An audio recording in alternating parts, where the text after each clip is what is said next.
ਜਾਂ ਫਿਰ covered California ਬਾਬਤ ਪਾਲਿਸੀ ਕਰਵਾਉਣ ਦੇ ਲਈ ਸਲਾਹ ਲੈਣ ਦੇ ਲਈ ਅੱਜ ਹੀ ਕਾਲ ਕਰੋ 408-272-2500 ਤੇ। ਟਰਕੀ ਇਮੀਗ੍ਰੇਸ਼ਨ ਲਾ ਫਰਮ ਵਾਲੇ ਜੇ ਟਰਕੀਆਂ ਟੋਨੀ ਟਰਕੀਆਂ ਦੇ ਨਾਲ ਤੁਸੀਂ ਯੂਐਸ ਇਮੀਗ੍ਰੇਸ਼ਨ ਬਾਬਤ ਕੋਈ ਵੀ ਸਲਾਹ ਕਰਨੀ ਹੈ, ਕੋਈ ਵੀ ਸਵਾਲ ਪੁੱਛਣਾ ਤੇ ਇਹਨਾਂ ਦਾ ਨੰਬਰ ਹੈ 4159090503। ਸਰਬਜੀਤ ਸਿੰਘ, ਕੁਲਵਿੰਦਰ ਸਿੰਘ ਧੂਤ ਯੂਬਾ ਸਿਟੀ, ਗੁਰਦੇਵ ਸਿੰਘ ਸੋਹਲ ਐਂਟੀਲੋਪ, ਗੁਰਸਾਹਿਬ ਸਿੰਘ ਵੇਕਰਸਫੀਲਡ, ਅਵਤਾਰ ਸਿੰਘ ਮੰਜ਼ਿਲ ਕਲੋਵਿਸ ਤੇ ਪਰਮਜੀਤ ਸਿੰਘ ਦਾਖਾ ਬਰਕਲੇ। ਇਹਨਾਂ ਸਾਰੇ ਹੀ ਸਪਾਂਸਰਸ ਦਾ ਬਹੁਤ-ਬਹੁਤ ਧੰਨਵਾਦ। ਤੇ ਜੇਕਰ ਤੁਸੀਂ ਵੀ ਪੰਜਾਬੀ ਡੀਐਸਏ ਦੇ ਇਹਨਾਂ ਪ੍ਰੋਗਰਾਮਾਂ ਨੂੰ ਸਪਾਂਸਰ ਕਰਨਾ ਚਾਹੁੰਦੇ ਹੋ ਤਾਂ ਸਟੂਡੀਓ ਦਾ ਨੰਬਰ ਹੈ 408-272-5200 ਜੀ। ਗੱਲਬਾਤ ਦੀ ਪ੍ਰਵੀਨ ਜੀ ਸ਼ੁਰੂਆਤ ਕਰਦੇ ਹਾਂ। ਅੱਜ ਰਾਸ਼ਟਰਪਤੀ ਟਰੰਪ ਹੁਣਾਂ ਨੇ ਸਟੀਲ ਦੇ ਟੈਰਿਫਸ ਨੂੰ ਲੈ ਕੇ ਨਵਾਂ ਬਿਆਨ ਦਿੱਤਾ ਆ, ਜਿਸ ਵਿੱਚ ਉਹ ਸਟੀਲ ਬਾਹਰੋਂ ਆ ਰਹੇ ਸਟੀਲ ਅਮਰੀਕਾ ਦੇ ਵਿੱਚ ਉਸ ਦੇ ਉੱਤੇ ਟੈਰਿਫਸ ਆ ਉਹਨਾਂ ਨੂੰ ਦੁੱਗਣਾ ਕਰਨ ਜਾ ਰਹੇ ਆ। ਪਹਿਲਾਂ 25% ਟੈਰਿਫ ਇਹਨਾਂ ਦੇ ਦੁਆਰਾ ਐਲਾਨਿਆ ਗਿਆ ਸੀ ਮਹੀਨਾ ਪਹਿਲਾਂ। ਮੈਕਸੀਕੋ, ਕੈਨੇਡਾ ਜਾਂ ਹੋਰ ਕਿਸੇ ਵੀ ਮੁਲਕ ਤੋਂ ਬਾਹਰੋਂ ਕੋਈ ਵੀ ਜਿਹੜਾ ਸਟੀਲ ਜਿਹੜਾ ਆ ਉਹ ਇੰਪੋਰਟ ਹੁੰਦਾ ਸੀਗਾ। ਸੋ ਉਸ ਨੂੰ ਹੁਣ ਵਧਾ ਕੇ ਇਹਨਾਂ ਨੇ ਕਹਿ ਦਿੱਤਾ ਹੈ ਵੀ ਇਹ ਹੁਣ 25% ਦੇ ਉੱਤੇ ਕਰਨ ਜਾ ਰਹੇ ਆ। ਕਹਿੰਦੇ ਵੀ ਜਿਹੜੇ ਯੂਐਸ ਦਾ ਜਿਹੜਾ ਸਟੀਲ ਆ ਉਸ ਨੂੰ ਬਚਾਉਣ ਦੇ ਲਈ, ਇਹਨਾਂ ਦੀਆਂ ਜਿਹੜੀਆਂ ਜੌਬਸ ਆ ਉਹਨਾਂ ਨੂੰ ਬਰਕਰਾਰ ਰੱਖਣ ਦੇ ਲਈ ਅਮਰੀਕਾ ਦਾ ਸਟੀਲ ਜਿਹੜਾ ਆ ਉਹ ਵਧੀਆ ਆ, ਤੇ ਇਸ ਲਈ ਅਸੀਂ ਬਾਹਰੋਂ ਆ ਰਹੇ ਸਟੀਲ ਦੇ ਉੱਤੇ ਜਿਹੜੀ ਇਹ ਟੈਰਿਫ ਆ ਉਹ ਵਧਾਉਣ ਜਾ ਰਹੇ ਆ। ਇਸ ਦੇ ਨਾਲ ਕੈਨੇਡਾ, ਮੈਕਸੀਕੋ ਤੇ ਹੋਰ ਮੁਲਕਾਂ ਤੋਂ ਆ ਰਹੇ ਜਿਹੜੇ ਟੈਰਿਫਸ ਸਮਾਨ ਆ ਉਸ ਉੱਤੇ ਵੀ ਜਿਹੜਾ ਉਹ ਅਸਰ ਪੈ ਸਕਦਾ ਆ। ਅਰਵਿਨ ਵਰਕਸ ਵੈਸਟ ਮਿਫਲਿਨ ਪੈਂਸਿਲਵੇਨੀਆ ਦੇ ਵਿੱਚ ਯੂਐਸ ਸਟੀਲ ਦੇ ਇੱਕ ਫੈਕਟਰੀ ਦੇ ਵਿੱਚ ਸੰਬੋਧਨ ਕਰਦੇ ਹੋਏ ਰਾਸ਼ਟਰਪਤੀ ਟਰੰਪ ਨੇ ਇਹ ਗੱਲ ਆਖੀ ਆ। ਨਿਪੋਨ ਜਿਹੜੀ ਜਾਪਾਨ ਦੀ ਸਟੀਲ ਦੀ ਕੰਪਨੀ ਆ, ਉਹ ਕਹਿੰਦੇ ਆ ਵੀ ਹੁਣ ਅਮਰੀਕਾ ਦੇ ਵਿੱਚ ਅਗਲੇ 14 ਮਹੀਨਿਆਂ 'ਚ $14 ਬਿਲੀਅਨ ਦਾ ਨਿਵੇਸ਼ ਕਰਨ ਜਿਹੜੀ ਉਹ ਜਾ ਰਹੀ ਹੈਗੀ ਆ। ਸੋ ਪਿਟਸਬਰਗ ਦੇ ਵਿੱਚ ਜਿਹੜੇ ਯੂਐਸ ਸਟੀਲ ਦਾ ਹੈੱਡਕੁਆਟਰ ਆ ਉੱਥੇ ਇਹ ਜਿਹੜੀ ਚੀਜ਼ ਆ ਅੱਜ ਐਲਾਨੀ ਗਈ ਆ। ਟਰੰਪ ਹੁਣਾਂ ਨੇ ਰਿਪੋਰਟਰਸ ਦੇ ਨਾਲ ਗੱਲਬਾਤ ਕਰਦੇ ਹੋਏ ਜਿਹੜਾ ਉਹ ਕਿਹਾ ਵੀ ਇਹ ਜਿਹੜੀ ਇਨਵੈਸਟਮੈਂਟ, ਇਹ ਜਿਹੜੀ ਡੀਲ ਆ ਉਹ ਇੱਕ ਇਨਵੈਸਟਮੈਂਟ ਦੇ ਤੌਰ ਦੇ ਉੱਤੇ ਆ। ਉਹਨਾਂ ਨੂੰ ਪਾਰਸ਼ਲ ਓਨਰਸ਼ਿਪ ਜਿਹੜੀ ਉਹ ਦਿੱਤੀ ਜਾਊਗੀ। ਯੂਐਸਏ ਨੂੰ ਵੀ ਇਸ ਦਾ ਜਿਹੜਾ ਕੰਟਰੋਲ ਆ ਉਹ ਰਹੇਗਾ। ਇਸ ਤੋਂ ਪਹਿਲਾਂ ਜਿਹੜਾ ਮਰਜਰ ਹੋਣਾ ਸੀਗਾ ਉਸ ਨੂੰ ਲੈ ਕੇ ਕਈ ਤਰੀਕੇ ਦੀਆਂ ਅਟਕਲਾਂ ਜਿਹੜੀਆਂ ਉਹ ਚੱਲ ਰਹੀਆਂ ਸੀ। ਕਿਸੇ ਸਮੇਂ ਦੇ ਉੱਤੇ ਜਿਹੜੇ ਸਾਬਕਾ ਰਾਸ਼ਟਰਪਤੀ ਜੋ ਬਾਈਡਨ ਆ ਉਹਨਾਂ ਨੇ ਇਸ ਡੀਲ ਜੋ ਜਨਵਰੀ ਦੇ ਵਿੱਚ ਪਹਿਲਾਂ ਸੋਚੀ ਗਈ ਸੀ ਉਸ ਨੂੰ ਰਿਜੈਕਟ ਕਰ ਦਿੱਤਾ ਸੀ। ਬਾਈਡਨ ਹੁਣਾਂ ਨੇ ਬਲੌਕ ਕਰ ਦਿੱਤਾ ਸੀ ਨਿਪਨ ਸਟੀਲ ਦੇ ਦੁਆਰਾ ਯੂਐਸ ਸਟੀਲ ਨੂੰ ਖਰੀਦੇ ਜਾਣ ਨੂੰ। ਉਹਨਾਂ ਨੇ ਕਿਹਾ ਵੀ ਨੈਸ਼ਨਲ ਸਿਕਿਉਰਿਟੀ ਦਾ ਇਸ ਦੇ ਵਿੱਚ ਖਤਰਾ ਆ ਤੇ ਸਪਲਾਈ ਚੇਨ ਇਸ ਦੇ ਨਾਲ ਅਸਰ ਜਿਹੜੀ ਉਹ ਪੈ ਸਕਦੀ ਹੈ। ਟਰੰਪ ਹੁਣਾਂ ਨੇ ਫਿਰ ਇੱਕ ਨਵਾਂ ਰਿਵਿਊ ਆਰਡਰ ਕੀਤਾ ਸੀ ਅਪ੍ਰੈਲ ਮਹੀਨੇ 'ਚ ਇਸ ਡੀਲ ਨੂੰ ਜਿਹੜਾ ਉਹ ਲੈ ਕੇ। ਪਹਿਲਾਂ ਇਹ ਵੀ ਆਪੋਜੀਸ਼ਨ ਦੇ ਵਿੱਚ ਜਿਹੜੇ ਸੀਗੇ ਤੇ ਫਿਰ ਇਵੈਂਚੁਅਲੀ ਜਿਹੜਾ ਆ ਯੂਐਸ ਸਟੀਲ ਨੂੰ ਵੇਚਣ ਦੇ ਲਈ ਜਾਂ ਯੂਐਸ ਸਟੀਲ ਨਿਪਨ ਵਾਲੇ ਖਰੀਦ ਲੈਣ ਉਸ ਦੇ ਉੱਤੇ ਆਪਣਾ ਕਹਿ ਸਕਦੇ ਆ ਵੀ ਇਹਨਾਂ ਨੇ ਰੋਕਾ ਉਸ ਨੂੰ ਨਰਮਾ ਲਿਆ ਆ। ਸੋ ਹੁਣ ਇਹ ਯੂਐਸ ਸਟੀਲ ਨੂੰ ਖਰੀਦਣਗੇ ਜਿਸ ਦੀ ਪਾਰਸ਼ਲ ਓਨਰਸ਼ਿਪ ਯੂਐਸਏ ਦੇ ਕੋਲ ਰਹੇਗੀ, ਪਰ ਨਾਲ ਦੇ ਨਾਲ ਬਾਹਰੇ ਮੁਲਕਾਂ ਤੋਂ ਆ ਰਹੇ ਜਿਹੜੇ ਸਟੀਲ ਆ ਉਸ ਦੇ ਉੱਤੇ ਟੈਰਿਫ ਆ 25 ਤੋਂ ਵਧਾ ਕੇ ਹੁਣ 50% ਜਿਹੜਾ ਟੈਰਿਫ ਉਹ ਕਰ ਦਿੱਤਾ ਗਿਆ ਆ ਜੀ। ਅਗਲੀ ਜਿਹੜੀ ਖਬਰ ਆ ਇਮੀਗ੍ਰੇਸ਼ਨ ਦੇ ਨਾਲ ਵੀ ਜਾ ਜੁੜਦੀ ਹੈ ਤੇ ਟਰੰਪ ਪ੍ਰਸ਼ਾਸਨ ਤੇ ਜਿਹੜੇ ਦੂਜੇ ਸੂਬੇ ਦੀਆਂ ਸਰਕਾਰਾਂ ਨੇ, ਸ਼ਹਿਰਾਂ ਦੀਆਂ ਸਰਕਾਰਾਂ ਨੇ, ਉਹਨਾਂ ਦੇ ਨਾਲ ਜੁੜੀ ਹੋਈ ਆ। ਡਿਪਾਰਟਮੈਂਟ ਆਫ ਹੋਮਲੈਂਡ ਸਿਕਿਉਰਿਟੀ ਨੇ ਕਹਿੰਦੇ 500 ਅਜਿਹੇ ਸਿਟੀ ਜਿਹੜੇ ਕਿ ਅਮਰੀਕਾ ਦੇ ਵਿੱਚ ਨੇ, ਕਾਉਂਟੀਜ਼ ਨੇ, ਉਹਨਾਂ ਦੀ ਪਛਾਣ ਕੀਤੀ ਹੈ ਜਿੱਥੇ ਇਸ ਵੇਲੇ ਜਿਨ੍ਹਾਂ ਨੂੰ ਸੈਂਚੁਰੀ ਜੁਰਿਡਿਕਸ਼ਨਸ ਦੇ ਮਾਮਲੇ ਦੇ ਵਿੱਚ ਉਹ ਲਾਹਾ ਲੈ ਰਹੇ ਨੇ ਤੇ ਉਹਨਾਂ ਦਾ ਜਿਹੜਾ ਕੌਨਫਲਿਕਟ ਹੈ ਫੈਡਰਲ ਗਵਰਨਮੈਂਟ ਦੇ ਨਾਲ ਤੇ ਲੋਕਲ ਲੀਡਰਸ ਦੇ ਵਿਚਾਲੇ, ਉਹ ਕਹਿੰਦੇ ਕਿ ਇਮੀਗ੍ਰੇਸ਼ਨ ਐਨਫੋਰਸਮੈਂਟ ਨੂੰ ਲੈ ਕੇ ਹੁਣ ਲਗਾਤਾਰ ਵਾਧਾ ਜਾ ਰਿਹਾ। 500 ਸ਼ਹਿਰਾਂ ਤੇ ਕਾਉਂਟੀਜ਼ ਦੀ ਪਛਾਣ ਕੀਤੀ ਗਈ ਆ। ਲਿਸਟ ਜਿਹੜੀ ਕਿ ਪਿਛਲੇ ਦਿਨੀ ਪਬਲਿਸ਼ ਕੀਤੀ ਗਈ ਸੀ ਉਹਦੇ ਵਿੱਚ ਦੱਸਿਆ ਗਿਆ ਕਿ ਇਹਨਾਂ ਨੂੰ ਡਿਮਾਂਡ ਕੀਤੀ ਗਈ ਕਿ ਇਮੀਡੀਏਟਲੀ ਔਰ ਜਿਹੜੀ ਆਪਣੇ ਪਾਲਿਸੀਜ਼ ਆ ਉਹਨਾਂ ਨੂੰ ਰਿਵਰਸ ਕਰ ਲੈਣ ਤੇ ਪ੍ਰੈਜ਼ੀਡੈਂਟ ਡੋਨਾਲਡ ਟਰੰਪ ਦੇ ਨਾਲ ਉਹ ਜਿਹੜਾ ਮਾਸ ਡਿਪੋਰਟੇਸ਼ਨ ਪਾਲਿਸੀ ਦੇ ਉੱਤੇ ਉਹ ਸਹਿਮਤੀ ਰੱਖਣ ਤੇ ਉਸ ਨੂੰ ਨੇਪਰੇ ਚਾੜਨ ਦੇ ਲਈ, ਉਸ ਨੂੰ ਸਿਰੇ ਚਾੜਨ ਦੇ ਲਈ ਜਿਹੜੇ ਕਦਮ ਚੁੱਕੇ ਜਾ ਰਹੇ ਨੇ ਫੈਡਰਲ ਗਵਰਨਮੈਂਟ ਦੇ ਵੱਲੋਂ ਜਾਂ ਉਹਦੀਆਂ ਜਿਹੜੀਆਂ ਲਾਅ ਐਨਫੋਰਸਮੈਂਟ ਏਜੰਸੀਜ਼ ਦੇ ਵੱਲੋਂ, ਉਹਨਾਂ ਦੇ ਵਿੱਚ ਉਹ ਅੜਿੱਕਾ ਨਾ ਪਾਉਣ।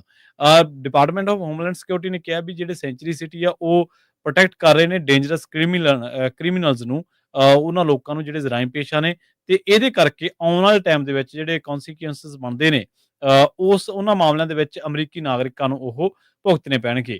ਸੋ ਇਹ ਬਹੁਤ ਅੱਡੋ-ਅੱਡ ਜਿਹੜੇ ਸ਼ਹਿਰ ਨੇ ਜਾਂ ਕਾਉਂਟੀਜ਼ ਨੇ ਉਹਨਾਂ ਨੇ ਇਹਦੇ ਉੱਤੇ ਰਿਐਕਟ ਕੀਤਾ। ਇਸ ਸੰਬੰਧ ਦੇ ਵਿੱਚ ਜਿਹੜਾ ਫ੍ਰੈਜ਼ਨੋ ਦੇ ਵਿੱਚ ਵੀ ਇਹਦੇ ਉੱਤੇ ਜਿਹੜੀ ਹੈ ਚਰਚਾ ਹੋਈ ਹੈ। ਫ੍ਰੈਜ਼ਨੋ ਦੇ ਜਿਹੜੇ ਮੇਅਰ ਨੇ ਜੈਰੀ ਡਾਇਰ, ਉਹਨਾਂ ਨੇ ਕਿਹਾ ਵੀ ਅਸੀਂ ਹੈਰਾਨ ਆ ਵੀ ਯੂਐਸ ਦਾ ਜਿਹੜਾ ਡਿਪਾਰਟਮੈਂਟ ਆਫ ਹੋਮਲੈਂਡ ਸਿਕਿਉਰਿਟੀ ਆ, ਉਹਨੇ ਸਾਨੂੰ ਕਾਹਤੋਂ ਇਸ ਲਿਸਟ ਦੇ ਵਿੱਚ ਰੱਖਿਆ, ਜਦ ਕਿ ਅਸੀਂ ਤਾਂ ਉਹਨਾਂ ਨੂੰ ਕਦੇ ਵੀ ਕਿਸੇ ਗੱਲ ਤੋਂ ਰੋਕਿਆ ਨਹੀਂ ਹੈ।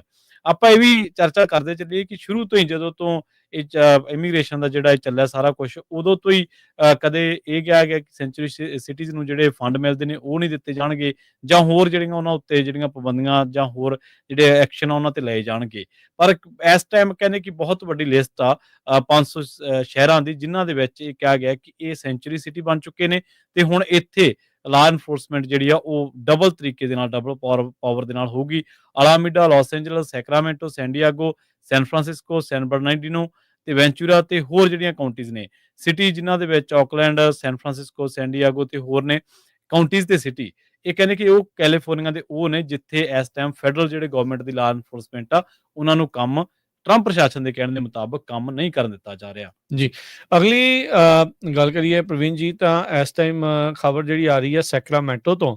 ਸੈਕਰਾਮੈਂਟੋ ਦੇ ਵਿੱਚ ਸਟੇਟ ਸੈਨੇਟਰ ਸਬਰੀਨਾ ਸਰਵੈਂਟਿਸ, ਉਹਨਾਂ ਦੇ ਉੱਤੇ ਇਹ ਕਥਿਤ ਤੌਰ ਦੇ ਉੱਤੇ ਦੋਸ਼ ਸੀਗਾ ਵੀ DUI ਦੇ ਵਿੱਚ ਇਹ ਜਿਹੜੇ ਉਹ ਚਾਰਜ ਜਿਹੜੇ ਉਹ ਹੋ ਸਕਦੇ ਆ ਵੀ ਉਹ ਫੜੇ ਗਏ ਆ।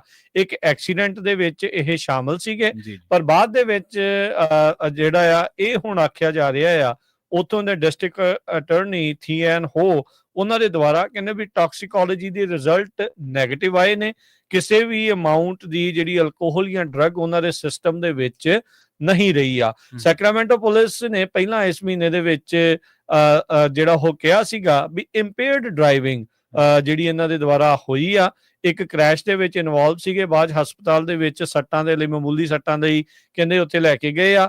ਅਫਸਰਸ ਨੇ ਕਹਿੰਦੇ ਵੀ ਇਹ ਅਬਜ਼ਰਵ ਕੀਤਾ ਸੀ, ਇਹ ਦੇਖਿਆ ਸੀਗਾ ਵੀ ਇੰਟੌਕਸੀਕੇਸ਼ਨ, ਜਿੱਦਾਂ ਨਸ਼ੇ ਦੇ ਵਿੱਚ ਉਹ ਲੱਗ ਰਹੇ ਸੀ।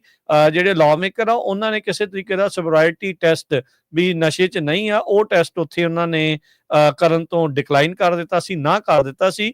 ਤੇ ਹੁਣ ਜਿਹੜੇ ਟਾਕਸੀਕੋਲੋਜੀ ਰਿਜ਼ਲਟ ਆਏ ਆ ਜਿਨ੍ਹਾਂ ਵਿੱਚ ਕੋਈ ਵੀ ਐਵੀਡੈਂਸ ਜਿਹੜਾ ਆ ਉਹ ਨਹੀਂ ਆਇਆ। ਸੋ ਥੀਐਨ ਹੋ ਨੇ ਕਿਹਾ ਆ ਵੀ ਕੈਲੀਫੋਰਨੀਆ ਦੀ ਇਸ ਲਾਅ ਮੇਕਰ ਨੂੰ ਜਿਹੜੀ ਸਬਰੀਨਾ ਸਰਵੈਂਟਸ ਆ ਉਹਨਾਂ ਨੂੰ ਹੁਣ ਚਾਰਜ ਨਹੀਂ ਕੀਤਾ ਜਾਵੇਗਾ। ਸਰਵੈਂਟਸ ਉਹਨਾਂ ਨੇ ਕਿਹਾ ਵੀ ਮੈਂ ਕਿਸੇ ਤਰੀਕੇ ਦਾ ਕੋਈ ਗਲਤ ਕੰਮ ਨਹੀਂ ਕੀਤਾ। ਇਨਫੈਕਟ ਉਹਨਾਂ ਨੇ ਆਪ ਹੀ ਆਪਣੇ ਜਿਹੜੇ ਲੈਬ ਰਿਜ਼ਲਟ ਆ ਹਸਪਤਾਲ ਤੋਂ ਜਿਹੜੇ ਆਏ ਸੀਗੇ ਉਹ ਉਹਨਾਂ ਨੇ ਜਨਤਕ ਜਿਹੜੇ ਉਹ ਕਰ ਦਿੱਤੇ, ਜਿਸ ਦੇ ਵਿੱਚ ਸਾਫ਼ ਸਪਸ਼ਟ ਨਜ਼ਰ ਆ ਰਿਹਾ ਸੀ ਵੀ ਕੋਈ ਅਲਕੋਹਲ ਤੇ ਡਰੱਗ ਉਹਨਾਂ ਦੇ ਸਿਸਟਮ ਦੇ ਵਿੱਚ ਨਹੀਂ ਹੈਗੀ। ਜੀ, ਅਗਲੀ ਜਿਹੜੀ ਖਬਰ ਆ ਉਹ ਕੈਲੀਫੋਰਨੀਆ ਦੇ ਜਿਹੜਾ ਤਾਪਮਾਨ ਵੱਧਦਾ ਜਾ ਰਿਹਾ ਉਹਦੇ ਨਾਲ ਜੁੜੀ ਹੋਈ ਹੈ। ਕੈਲੀਫੋਰਨੀਆ ਦੇ ਕਹਿੰਦੇ ਕਿ ਨਦਰਨ ਕੈਲੀਫੋਰਨੀਆ ਦੇ ਜਿਹੜੇ ਸ਼ਹਿਰਾਂ ਦੇ ਲੋਕ ਨੇ ਉਹ ਆਉਣ ਵਾਲੇ ਟਾਈਮ ਦੇ ਵਿੱਚ, ਆਉਣ ਵਾਲੇ ਕੁਝ ਦਿਨਾਂ ਦੇ ਵਿੱਚ ਜਿਹੜੇ ਉਹ ਤਾਪਮਾਨ ਤੋਂ, ਵਧੇ ਹੋਏ ਤਾਪਮਾਨ ਤੋਂ, ਗਰਮੀ ਤੋਂ, ਹੀਟ ਤੋਂ ਇੰਨੇ ਚਿੰਤਤ ਨੇ ਵੀ ਹੁਣ ਲੋਕਾਂ ਨੇ ਪੂਲਸ ਜਾਂ ਹੋਰ ਜਿਹੜੇ ਪਾਣੀ ਦੇ ਨੇੜੇ ਟਿਕਾਣੇ ਨੇ ਉਹਨਾਂ ਵੱਲ ਨੂੰ ਸਮਾਨ ਪੈਕ ਕਰਕੇ ਜਾਣਾ ਸ਼ੁਰੂ ਕਰ ਦਿੱਤਾ ਹੈ।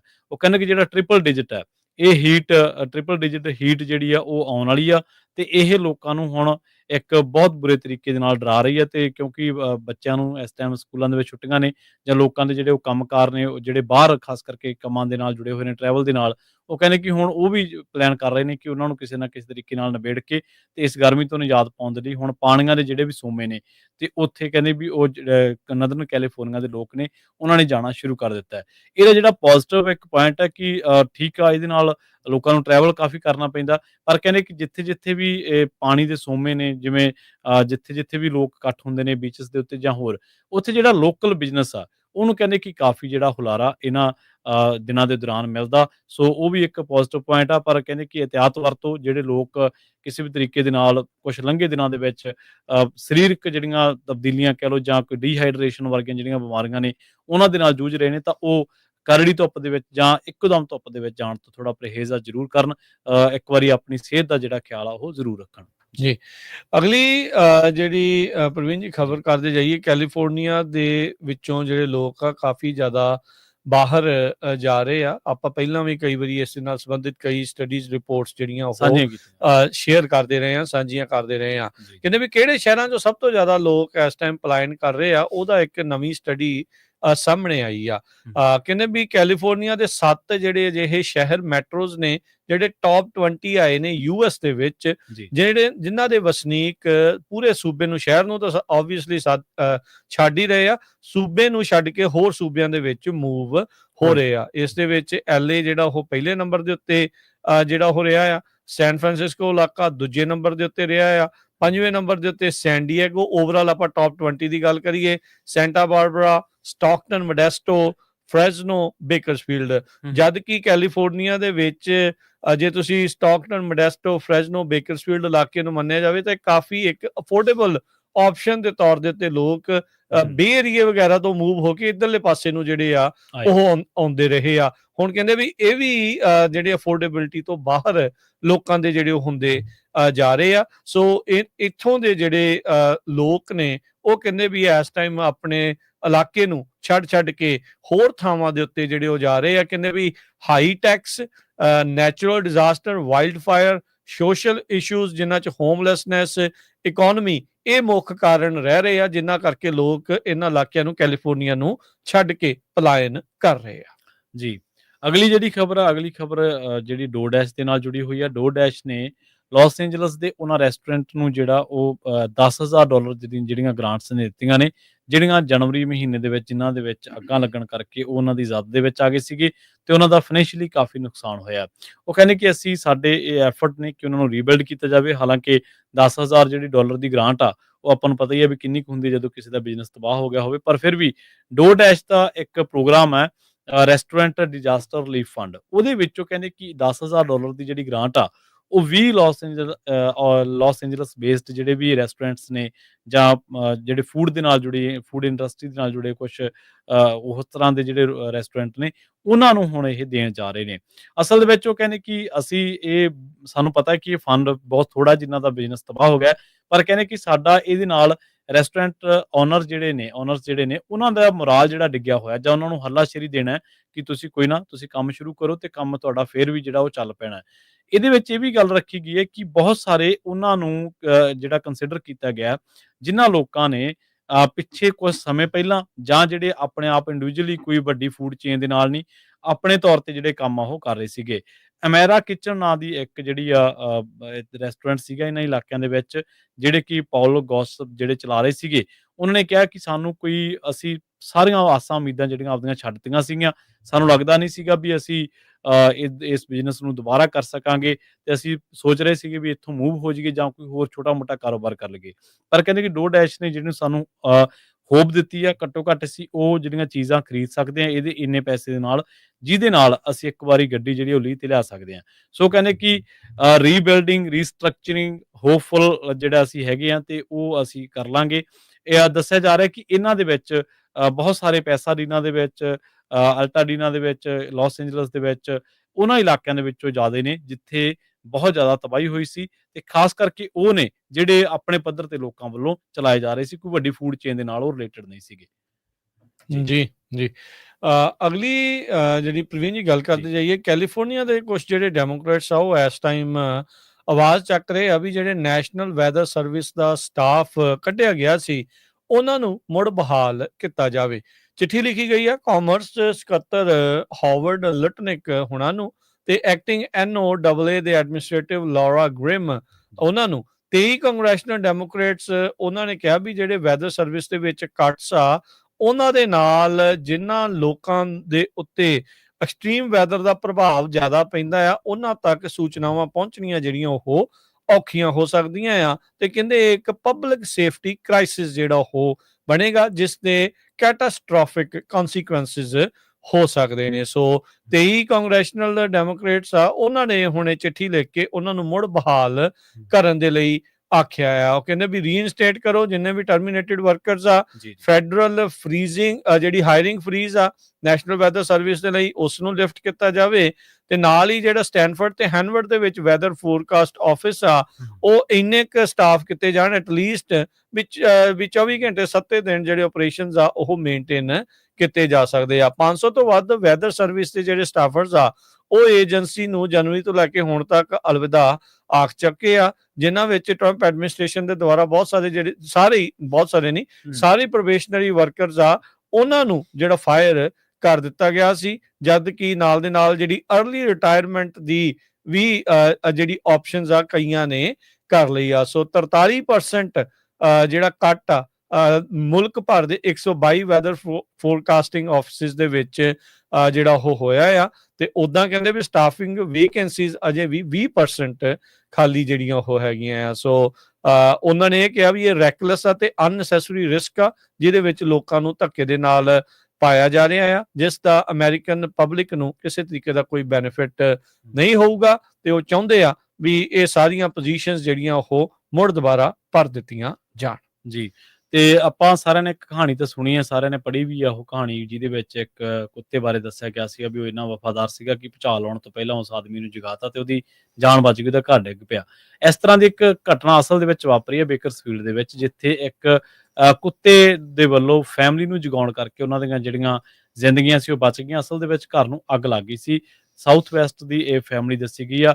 ਬੇਕਰਸਫੀਲਡ ਫਾਇਰ ਡਿਪਾਰਟਮੈਂਟ ਨੇ ਵੀ ਇਹਦੀ ਪੁਸ਼ਟੀ ਕੀਤੀ ਤੇ ਉਹਨਾਂ ਨੇ ਕਿਹਾ ਵੀ ਸਾਊਥ ਵੈਸਟ ਰੈਜ਼ੀਡੈਂਟਸ ਜਿਹੜੇ ਸੀਗੇ ਇਹ ਰਿਹਾਇਸ਼ੀ ਇਲਾਕੇ ਦੇ ਰਹਿਣ ਵਾਲੇ, ਉਹਨਾਂ ਦੇ ਬੈਕਯਾਰਡ ਦੇ ਵਿੱਚ ਜਿਹੜੀ ਅੱਗ ਲੱਗੀ ਸੀ ਤੇ ਉਸ ਤੋਂ ਬਾਅਦ ਇਹ ਅੱਗ ਅੰਦਰ ਵੜ ਗਈ ਸੀ ਘਰ ਦੇ। ਪਰ ਉਹਨਾਂ ਦਾ ਜਿਹੜਾ ਡੌਗ ਆ ਜਿਹਦਾ ਨਾਂ ਲਿਲੂ ਆ, ਉਹਨੇ ਜਿਹੜਾ ਘਰ ਦੇ ਮੈਂਬਰਾਂ ਨੂੰ ਜਗਾਉਣਾ ਸ਼ੁਰੂ ਕਰ ਦਿੱਤਾ।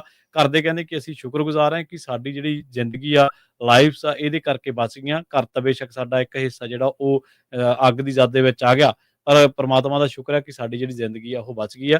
ਸੋ ਇਹ ਜਿਹੜੀਆਂ ਕਹਾਣੀਆਂ ਆਪਾਂ ਪੜ੍ਹਦੇ ਰਹੇ ਹਾਂ, ਜਿਹੜੀਆਂ ਮੋਟੀਵੇਸ਼ਨਲ ਨੇ ਜਾਂ ਇੰਸਪੀਰੇਸ਼ਨਲ ਨੇ ਜਾਂ ਕਿਸੇ ਵੀ ਤਰੀਕੇ ਨਾਲ ਤੁਹਾਨੂੰ ਚੰਗੇ ਵੱਲ ਨੂੰ ਪ੍ਰੇਰਿਤ ਕਰਦੀਆਂ ਨੇ, ਤਾਂ ਹੁਣ ਅਸਲ ਜ਼ਿੰਦਗੀ ਦੇ ਵਿੱਚ ਵੀ ਜਦੋਂ ਇਹ ਘਟਨਾਵਾਂ ਵਾਪਰਦੀਆਂ ਨੇ ਤਾਂ ਕੁਛ ਚੰਗਾ ਉਦਮ ਜਾਂ ਜਿਹੜਾ ਆਪਣੇ ਮਨ ਦੇ ਵਿੱਚ ਪੋਜ਼ਿਟਿਵਿਟੀ ਜ਼ਰੂਰ ਭਰਦੀਆਂ ਨੇ। ਜੀ ਜੀ ਪ੍ਰਵੀਨ ਜੀ, ਸਮਾਂ ਆਪਣੇ ਪ੍ਰੋਗਰਾਮ ਦਾ ਜਿਹੜਾ ਉਹ ਸਮਾਪਤ ਹੈ। ਜਾਂਦੇ ਜਾਂਦੇ ਮਾਰਕੀਟਸ ਦਾ ਜੇ ਜੀ। ਆਪਾਂ ਹਾਲ ਦੱਸਦੇ ਜਿਹੜਾ ਹੋ ਜਾਈਏ ਤਾਂ ਅੱਜ ਡਾਓ ਜੋਨ 54 ਪੁਆਇੰਟ ਵੱਧ ਕੇ ਵੀਕਐਂਡ ਤੋਂ ਪਹਿਲਾਂ 42,270 ਦੇ ਉੱਤੇ ਬੰਦ ਹੋਇਆ। S&P ਬਰਾਬਰ ਰਿਹਾ 5911 ਦੇ ਉੱਤੇ ਜਿਹੜਾ ਉਹ ਬੰਦ ਹੋਇਆ। ਤੇ ਨੈਸਡੈਕ 62 ਪੁਆਇੰਟ ਘਟ ਕੇ 19,114 ਦੇ ਉੱਤੇ ਬੰਦ ਹੋਇਆ। ਸੋਨੇ ਦਾ ਭਾਅ $3,313 ਪ੍ਰਤੀ ਆਉਂਸ। ਕੱਚੇ ਤੇਲ ਦੀ ਕੀਮਤ $61 ਪ੍ਰਤੀ ਬੈਰਲ ਜਿਹੜੀ ਉਹ ਰਹੀ ਆ। 10 ਈਅਰ ਯੀਲਡ ਦੇ ਉੱਤੇ ਨਜ਼ਰ ਮਾਰੀਏ ਤਾਂ 4.4%। ਕ੍ਰਿਪਟੋ ਕਰੰਸੀ 'ਚ ਬਿਟਕੋਇਨ 1,03,985 ਤੇ ਇਥੀਰੀਅਮ $2,519 ਦੇ ਬਰਾਬਰ ਚੱਲ ਰਿਹਾ ਹੈਗਾ ਆ। ਜੇ ਇਸੇ ਤਰ੍ਹਾਂ ਜੇਕਰ ਕਰੰਸੀ ਦੀ ਗੱਲ ਕਰੀਏ ਤਾਂ ਅੱਜ ਇੱਕ ਯੂਐਸ ਡਾਲਰ ਦੀ ਕੀਮਤ ਜਿਹੜੀ ਆ ਉਹ ਕੈਨੇਡਾ ਦੇ $1 ਤੇ 37 ਸੈਂਟ ਦੇ ਬਰਾਬਰ, ਇੰਡੀਆ ਦੇ $85 ਤੇ 56 ਪੈਸਿਆਂ ਦੇ ਬਰਾਬਰ ਤੇ ਪਾਕਿਸਤਾਨ ਦੇ $281 ਤੇ 76 ਪੈਸਿਆਂ ਦੇ ਬਰਾਬਰ ਇੱਕ ਯੂਐਸ ਡਾਲਰ ਦੀ ਕੀਮਤ ਰਹੀ ਆ। ਜੀ ਤੇ ਨਾਲ ਹੀ ਦੱਸ ਜਾਈਏ ਅੱਜ ਸ਼ਾਮ ਦੇ ਜਿਹੜੇ ਦੀਵਾਨ ਆ ਤੁਸੀਂ ਗੁਰਦੁਆਰਾ ਸਾਹਿਬ ਵੈਸਟ ਸੈਕਰਾਮੈਂਟੋ ਤੋਂ ਜਿਹੜੇ ਉਹ ਸਰਵਣ ਕਰੋਗੇ, ਜਿੱਥੇ ਭਾਈ ਅਮਰੀਕ ਸਿੰਘ ਜੀ ਚੰਡੀਗੜ੍ਹ ਵਾਲੇ ਜਿਹੜੇ ਆ ਉਹ ਚੇਚੇ ਤੌਰ ਦੇ ਉੱਤੇ ਕਥਾ ਕੀਰਤਨ ਦੇ ਲਈ ਪਹੁੰਚੇ ਹੋਏ ਆ, ਕਥਾ ਦੇ ਲਈ ਜਿਹੜੇ ਉਹ ਪਹੁੰਚੇ ਨੇ। ਤੇ ਆਉਂਦੇ ਦਿਨਾਂ ਦੇ ਵਿੱਚ ਵੱਖ-ਵੱਖ ਗੁਰੂ ਘਰਾਂ ਦੇ ਵਿੱਚ ਭਾਈ ਜਿਹੜੇ ਅਮਰੀਕ ਸਿੰਘ ਜੀ ਚੰਡੀਗੜ੍ਹ ਵਾਲੇ ਉਹ ਉੱਥੇ ਪਹੁੰਚ ਰਹੇ ਨੇ ਵੱਖ-ਵੱਖ ਗੁਰੂ ਘਰਾਂ ਦੇ ਵਿੱਚ। ਤੇ ਕੋਸ਼ਿਸ਼ ਕਰਾਂਗੇ ਵੀ ਉਹਨਾਂ ਦੀ ਜਿਹੜੀ ਕਥਾ ਆ ਤੁਹਾਡੇ ਸਾਰਿਆਂ ਤੱਕ ਅਸੀਂ ਪਹੁੰਚਾਉਂਦੇ ਜਾਈਏ। ਤੇ ਜਿਵੇਂ ਆਪਾਂ ਨੂੰ ਪਤਾ ਹੈ ਵੀ ਜੂਨ 1984 ਦੇ ਉਹ ਸ਼ਹੀਦੀ ਦਿਹਾੜੇ, ਉਹ ਜਾਬਰ ਦੇ ਨਾਲ ਸਿੱਧੀ ਟੱਕਰ ਲੈਣ ਵਾਲੇ ਜਿਹੜੇ ਸਿੰਘਾਂ ਦੇ ਸਿੰਘਣੀਆਂ ਦੇ ਜਿਹੜੇ ਆ ਉਹ ਕਿੱਸੇ, ਸ਼ਹੀਦੀ ਕਿੱਸੇ ਜਿਹੜੇ ਉਹ ਆਪਾਂ ਯਾਦ ਕਰ ਰਹੇ ਹਾਂ, ਉਹਨਾਂ ਦੀਆਂ ਕੁਰਬਾਨੀਆਂ ਨੂੰ ਯਾਦ ਕਰ ਰਹੇ ਹਾਂ। ਸੋ ਭਾਈ ਅਮਰੀਕ ਸਿੰਘ ਜੀ ਵੀ ਉਹ ਉਸ ਇਤਿਹਾਸ ਦੇ ਨਾਲ ਸੰਬੰਧਿਤ ਜਿਹੜੀ ਕਥਾ ਆ ਉਹ ਆਪਣੇ ਨਾਲ ਜਿਹੜੀ ਉਹ ਸਾਂਝ ਪਾਇਆ ਕਰਨਗੇ। ਸੋ ਆਉਂਦੇ ਦਿਨਾਂ ਦੇ ਵਿੱਚ ਸਾਡੀ ਕੋਸ਼ਿਸ਼ ਰਹੇਗੀ ਵੀ ਜਿੱਥੇ ਵੀ ਸਹੂਲਤ ਉਪਲਬਧ ਹੋਈ ਉੱਥੋਂ ਤੁਹਾਡੇ ਲਈ ਜਿਹੜੀ ਇਹ ਕਥਾ ਆ ਉਹ ਪੇਸ਼ ਕਰਦੇ ਰਹੀਏ, ਬ੍ਰੌਡਕਾਸਟ ਕਰਦੇ ਰਹੀਏ। ਪੰਜਾਬੀ ਰੇਡੀਓ USA ਦੇ ਸਾਰੇ ਹੀ ਰੇਡੀਓ ਨੈਟਵਰਕ ਦੇ ਉੱਤੇ ਇਹ ਕਥਾ ਬ੍ਰੌਡਕਾਸਟ ਹੋਵੇਗੀ। ਸੋ ਹੁਣ ਆਪਾਂ ਲੈਣੇ ਆ ਜੀ ਇਜਾਜ਼ਤ। ਸਭ ਨੂੰ ਪਿਆਰ ਭਰੀ ਸਤਿ ਸ੍ਰੀ ਅਕਾਲ। ਜਿਉਂਦੇ ਵਾਸਤੇ ਰਹੋ, ਹਾਸੇ ਖੇਲਦੇ ਰਹੋ, ਸੁਣਦੇ ਰਹੋ, ਦੇਖਦੇ ਰਹੋ ਪੰਜਾਬੀ ਰੇਡੀਓ USA।